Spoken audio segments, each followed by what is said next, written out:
हम लोगों ने तापमान, शांत हो जाइए आप लोग, तो शांत रहिए कम से कम। तो हम लोगों ने तापमान संबंधित पेटियां देख लिए थे, है ना। आज हम लोग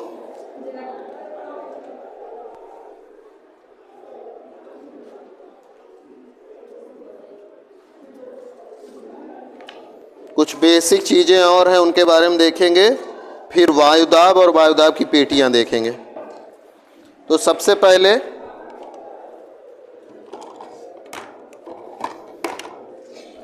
एक होता है, हम तापमान में परिवर्तन आपको बता चुके हैं ना, जब हवाओं में कैसे होता है, एक बार और उसको समझा दे रहे हैं।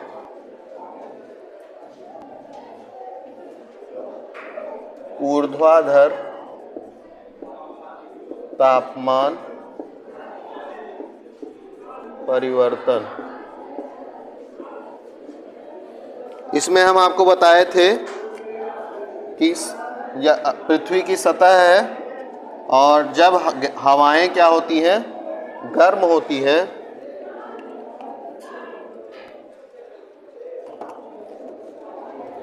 जब हवाएं गर्म होती हैं तो क्या होता है, जब हवा गर्म होती है तो क्या होता है, ताप क्या होता है। जब हवाएं गर्म होती हैं तो जो हवा है, अगर इसका टेम्परेचर बढ़ रहा है, तो हवा जब गर्म होती है तो इसके हवा में जो गैसें होती हैं, जो मॉलिक्यूल्स हैं, वो क्या होते हैं, दूर दूर जाते हैं, आयतन बढ़ता है। क्या होता है, आयतन बढ़ता है। आयतन समझते हैं ना, क्या होता है, कोई वस्तु कितना स्थान घेरती है वह उसका आयतन है।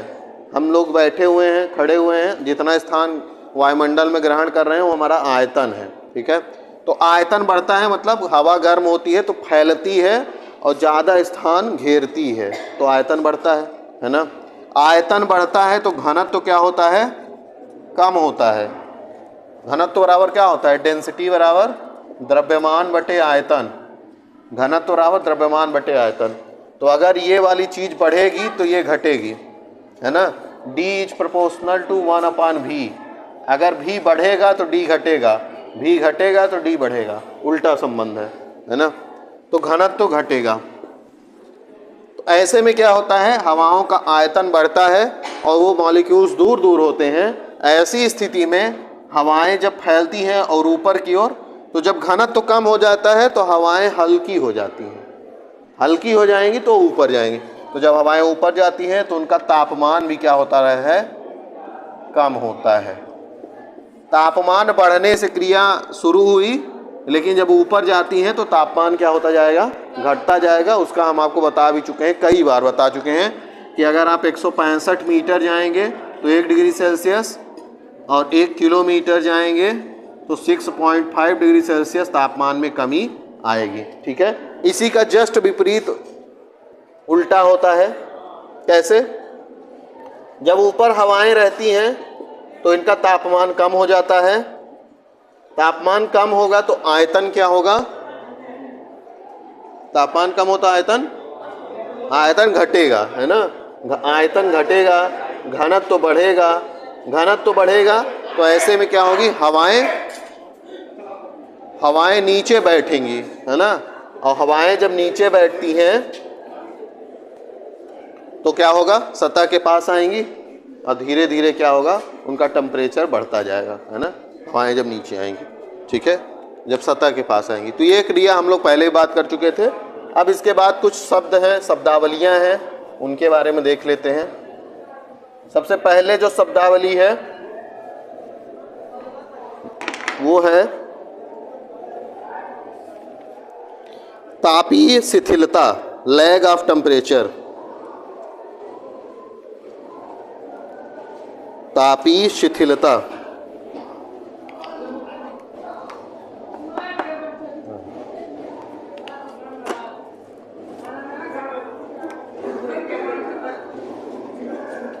तापीय शिथिलता। तापीय शिथिलता का मतलब ये है, यह पृथ्वी है मान लीजिए, और इस पृथ्वी पर कोई अक्षांश रेखा है, अक्षांश रेखा मान लेते हैं यह अक्षांश रेखा विषुवत रेखा है, ठीक है, 0 डिग्री सेल्सियस। अब इस अक्षांश रेखा पर कोई एक बिंदु है ए, यहाँ पे ए बिंदु है, तो ए बिंदु पर जब 12 बजेगा तब सूर्य की किरणें क्या होंगी, लंबवत होंगी। जब 12 बजता है किसी भी समय पर तो वहाँ पे सूर्य की किरणें क्या होती हैं, लंबवत होती हैं। ऐसे में जो वहाँ का तापमान है, वहाँ पे जो सूर्यातप, एक शब्द बताए थे ना, क्या होता है, सूर्यातप। सूर्यातप क्या होता है, सूर्यातप का मतलब ये होता है कि जो सूर्य से पृथ्वी पर किरणें आती हैं उनकी जितनी मात्रा पृथ्वी तक आती है वही सूर्यातप कहलाती है, ठीक है ना। सूर्य की जितनी किरणों की मात्रा पृथ्वी तक पहुंच पाती है वही क्या है, सूर्यातप है। तो जब 12 बजता है तब मैक्सिमम सूर्य की किरणें पृथ्वी तक पहुंचती हैं, ठीक है। मतलब 12 बजे किसी भी स्थान पर सूर्यातप की मात्रा मैक्सिमम होती है, ठीक है ना। उस समय सूर्य की किरणें सबसे ज़्यादा पड़ती हैं उस स्थान पर जिस स्थान पर 12 बज रहा है, ठीक है। मतलब 12 बजे सूर्यातप क्या होगा, इस स्थान पर मैक्सिमम होगा, ठीक है, ठीक है ना। तो क्या 12 बजे ही यहाँ का तापमान भी मैक्सिमम होगा, क्यों नहीं होगा, धीरे धीरे होगा, ठीक है, नहीं होगा। क्यों नहीं होगा, क्या कारण है, तापमान तो नहीं होगा उस 12 बजे मैक्सिमम, लेकिन उसका कारण क्या है, उसका कारण है पार्थिव विकिरण, है ना। सूर्यातप में क्या होता है, सूर्य की मैक्सिमम किरणें आती हैं, लेकिन उनके कारण तो पृथ्वी का तापमान बढ़ता नहीं है। पृथ्वी का तापमान एक्चुअल में वायुमंडल का तापमान है, वायुमंडल, निचला वायुमंडल, और निचला वायुमंडल गर्म होता है किसके कारण, पार्थिव विकिरण के कारण। और पार्थिव विकिरण सूर्यातप जब मैक्सिमम हो चुका होता है उसके बाद उत्सर्जित होना शुरू होती हैं। तो लगभग 12 बजे यहाँ सूर्यातप मैक्सिमम है, तो 2 बजे के आसपास यहाँ पे क्या होगा, टेम्परेचर सबसे ज़्यादा होगा, ठीक है। तो इसी को कहते हैं तापीय शिथिलता, कि किसी भी अक्षांश पर कोई भी स्थान है ना, तो वहाँ पे जो सूर्यातप की मात्रा है वो किसी और समय पे मैक्सिमम हो रही है, और जो वास्तव में तापमान है वहाँ का वो किसी और समय पे क्या हो रहा है, मैक्सिमम हो रहा है। यही जो समय का अंतर है, यही समय का जो अंतर है उसको क्या कहते हैं, तापीय शिथिलता, है ना। ए बिंदु पर सूर्य की किरणें सबसे ज़्यादा 12 बजे पड़ रही हैं, लेकिन जो तापमान ए बिंदु पर है सबसे ज़्यादा वो 2 बजे हो रहा है। तो ये जो 2 घंटे का समय अंतर दिख रहा है वही तापीय शिथिलता कहलाता है, ठीक है ना। अगला है तापीय विसंगति।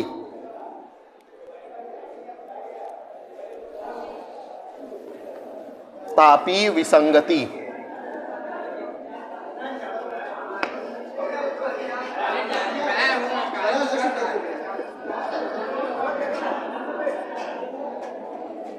तापीय विसंगति, तापीय विसंगति क्या है,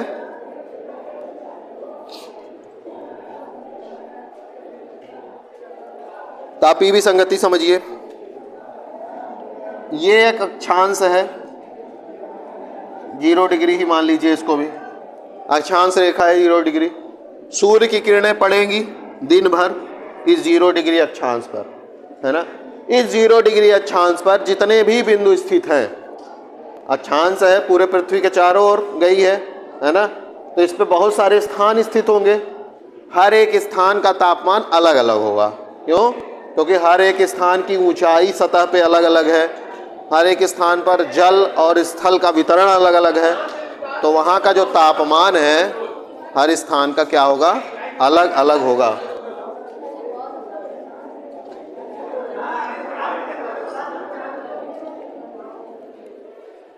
तो अक्षांश रेखा पर हर एक स्थान का तापमान क्या होगा, अलग अलग होगा, पूरे दिन का तापमान। तो अगर इस पूरे अक्षांश का औसत तापमान निकालना है तो कैसे निकालेंगे, जितने भी स्थान हैं उन सब के औसत तापमान को क्या करेंगे, जोड़ देंगे। एक स्थान का औसत तापमान निकालना बताए थे ना, क्या होता है, मान लीजिए यहाँ पे ए बिंदु है, तो ए का जो एवरेज एवरेज टेम्परेचर होगा वो क्या होगा, यहाँ का जो मैक्सिमम टेम्परेचर होगा और प्लस जो मिनिमम टेम्परेचर होगा उसको 2 से भाग दे देंगे, तो इससे ए का जो मिल जाएगा औसत तापमान मिल जाएगा ए स्थान पर। ऐसे ही कई सारे स्थान हैं इस पे, तो सारे स्थानों का एवरेज टेम्परेचर निकालेंगे और उनकी जितनी संख्या उससे भाग दे देंगे, तो इस अक्षांश का औसत तापमान कितना है मिल जाएगा ना। बात समझ रहे हैं कि नहीं, नहीं समझ रहे हैं? हम आपको पहले ही क्लास में बता चुके हैं कि किसी एक स्थान का औसत तापमान कैसे निकालते हैं। जैसे इस स्थान का औसत तापमान निकालना है जहाँ पे हम लोग हैं, तो यहाँ पे दिन भर में सबसे ज़्यादा तापमान कितना गया, वह ज़्यादा तापमान मान लीजिए 25 डिग्री सेल्सियस गया, और 24 घंटे में सबसे ज़्यादा तापमान 25 डिग्री सेल्सियस। इसी 24 घंटे में सबसे कम तापमान भी जाएगा क्योंकि रात भी सम्मिलित होगा ना उसमें, तो मान लेते हैं वो 15 डिग्री सेल्सियस। इन दोनों को जोड़ के 2 से भाग दे देंगे तो कितना हो जाएगा, ये 40/2 20 डिग्री सेल्सियस। मतलब जो एवरेज टेम्परेचर आया कितना आया है, 20 डिग्री सेल्सियस एक स्थान का आया है। ये जो अक्षांश रेखा है ना, ये पूरे पृथ्वी पर गुजरती है। जैसे ये 0 डिग्री अक्षांश है, तो ये इधर से पूरे पृथ्वी पर घूम रही है ना, इस पे कई सारे स्थान स्थित है, तो हर एक स्थान का औसत तापमान निकालना पड़ेगा अगर पूरे अक्षांश का औसत तापमान निकालना है। इस रेखा का पूरा औसत तापमान निकालने के लिए जितने स्थान स्थित हैं उन सब का औसत तापमान निकाल लेंगे, उसको जोड़ देंगे और जितने स्थान होंगे उससे भाग दे देंगे, तो हमको इस अक्षांश का औसत तापमान मिल जाएगा। अक्षांश का औसत तापमान मिल गया है ना। अब इस बिंदु ए का भी निकाले थे औसत तापमान, ठीक है ना, ए बिंदु का भी निकाले थे ना, और जब सारे स्थानों को जोड़ रहे थे तो उसमें ए का भी तो जुड़ा होगा औसत तापमान। तो हम जब देखते हैं इसको निकालते हैं, हमको मिलता है कि ये जो अक्षांश का औसत तापमान है ना, और ये जो उसी अक्षांश पर स्थित ये बिंदु ए है उसका जो औसत तापमान है, इसमें जो अंतर मिलता है, इसमें कुछ अंतर मिलता है, वही तापीय विसंगति कहलाती है। बात समझने की नहीं? किसी अक्षांश पर स्थित किसी बिंदु के औसत तापमान और उस पूरे अक्षांश के औसत तापमान के बीच में जो अंतर है वही क्या कहलाएगा, तापीय विसंगति कहलाएगी। ठीक है, एक बार और सुन लीजिए। किसी अक्षांश रेखा पर स्थित किसी स्थान के औसत तापमान, स्थान ए के औसत तापमान कुछ आएगा, मान लेते हैं वो 15 आया, और इस पूरे अक्षांश का औसत तापमान 20 आया, तो दोनों में अंतर है ना 5 का, वही तापीय क्या है, विसंगति क्या है। ठीक है ना। ये आएगा नहीं आपके में, लेकिन आपको जानना चाहिए, है ना। आएगा नहीं ये सिलेबस में, पेपर में हो सकता है 2 नंबर में आ भी जाए, कुछ कह नहीं सकते। अगला इसमें है तापीय व्युत्क्रमण, क्योंकि इसका आगे प्रयोग होगा ना, इसलिए बता रहे हैं। ये बहुत महत्वपूर्ण है, तापीय व्युत्क्रमण। तापीय व्युत्क्रमण, तापीय व्युत्क्रमण क्या होता है? हम आपको जनरली बताए हैं, सामान्यतः वायुमंडल में जब आप सतह से ऊपर जाते हैं तो तापमान में क्या होता है, कमी आती है। ठीक है, लेकिन अगर ऐसी कुछ स्थिति बन जाए कि हवाएं जब ऊपर जा रही हैं, ठीक है, या कुछ ऐसी स्थिति बन जाए कि नीचे का तापमान क्या हो जाए, कम हो जाए, और ऊपर का तापमान क्या हो जाए, ज़्यादा हो जाए, यहाँ का तापमान क्या हो जाए, कम हो जाए, तो ये क्या हो गया? वास्तव में क्या होना चाहिए था कि जब हवाएं ऊपर जाती हैं तो तापमान में कमी आती है, तो ऊपर का तापमान कम मिलना चाहिए, लेकिन नीचे का तापमान ज़्यादा मिलना चाहिए। लेकिन कभी ऐसी स्थिति बन जाती है वायुमंडल में कि हवाएं ऊपर जा रही हैं, है ना, या हवाओं को छोड़िए, वायुमंडल में ऐसी स्थिति बन गई कि वायुमंडल में ऊपर का तापमान ज़्यादा है और नीचे का तापमान क्या है, कम है, उसको क्या कहते हैं, तापीय व्युत्क्रमण कहते हैं। इसको हम लोग पढ़ेंगे, इसका एग्जाम्पल जब हम लोग समीर पढ़ेंगे, पवन जो समीर होती हैं, घाटी वाली समीर, स्थलीय समीर, जलीय समीर, है ना, समुद्री समीर, तो उनमें हम इसका एग्जाम्पल देखेंगे, वहाँ पे फिर से बताएंगे इसको। ठीक है, तो बस इतना समझिए, जो सामान्यतः अगर सतह से ऊपर जा रहे हैं तो तापमान कम होना चाहिए ऊपर, और नीचे ज़्यादा होना चाहिए। लेकिन अगर इसका उल्टा हो जाता है, ऊपर तापमान ज़्यादा और नीचे कम, तो वही तापीय व्युत्क्रमण कहलाता है। ठीक है, अगला हम लोग वायुदाब और वायुदाब की पेटियाँ पढ़ेंगे, जो कि बहुत महत्वपूर्ण है। उन्हीं से फिर आगे पवनों के बारे में पढ़ेंगे, हवाएं कैसे चलती हैं। तो वायुदाब क्या होता है, कोई बताएगा? वायुदाब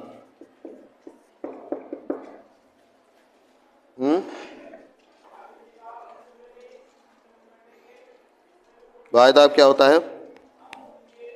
दाब क्या होता है? दाब बता चुके हैं, जब पृथ्वी की आंतरिक संरचना बता रहे थे तो दाब बताए थे, प्रेशर। दाब क्या होता है?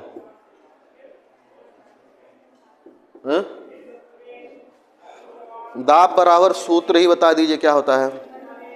बल बटा क्षेत्रफल।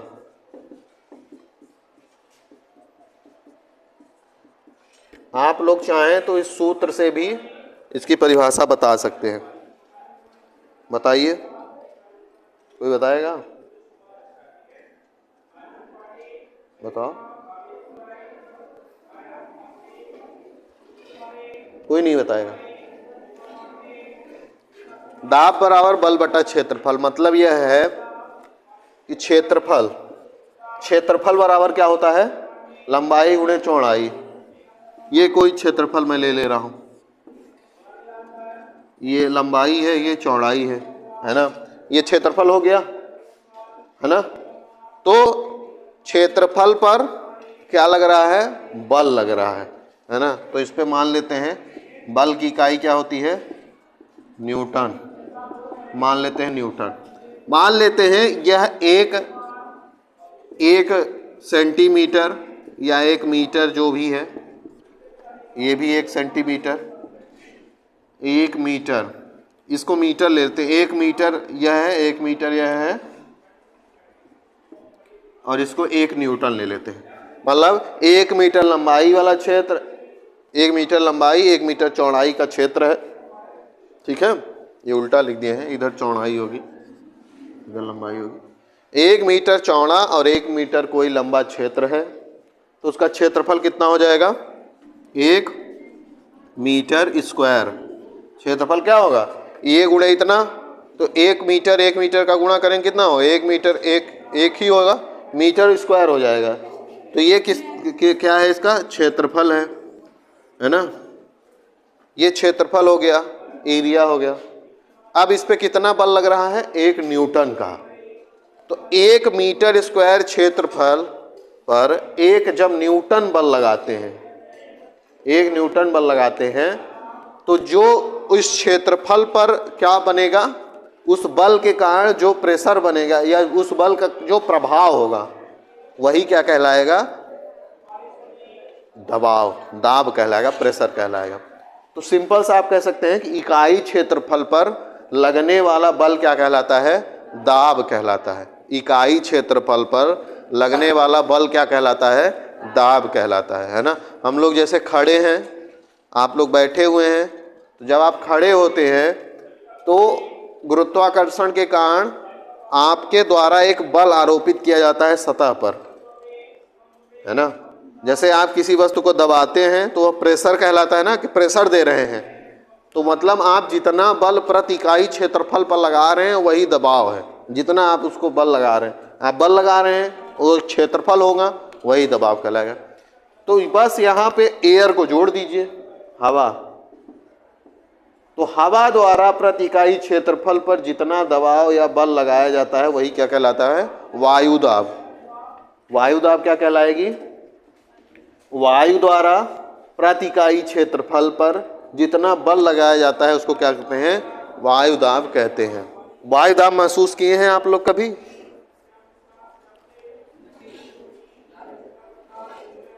भाई आपने महसूस किए हैं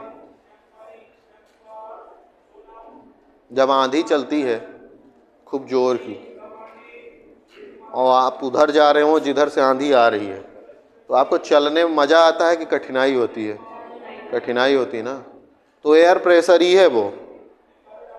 आप साइकिल चला रहे हैं या बाइक चला रहे हैं, आप कोई भी 4 व्हीलर 2 व्हीलर, आप इधर से जा रहे हैं लेकिन हवा का प्रवाह उधर से है, विपरीत दिशा से, तो वो आपको पीछे की ओर धकेलने का प्रयास करता है ना। हवा बल लगा रही है ना, तो दबाव ज़्यादा है, वो आपको रोकने का प्रयास कर रहे हैं। ठीक है, और जब उसके दिशा में चलते हैं तो आपको मदद भी करती है। तो हवा वायु दाब क्या है, हेल्प भी करती है और क्या करती है, रोकती भी है ना।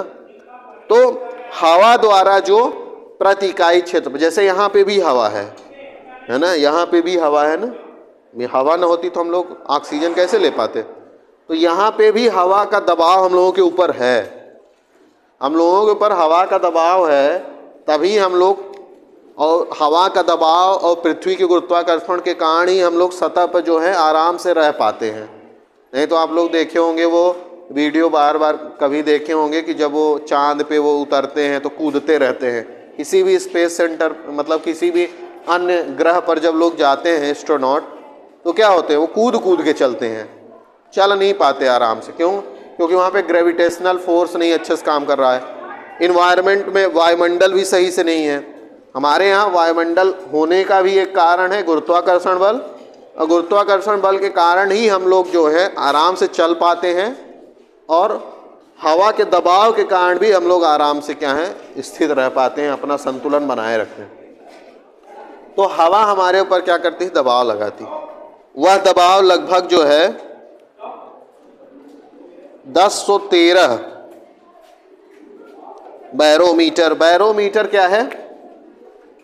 बैरोमीटर जो होता है यह हवा को, दबाव को मापने का एक यंत्र है। बैरोमीटर क्या है? हवा के दबाव को मापने का क्या है, यंत्र है। ठीक है,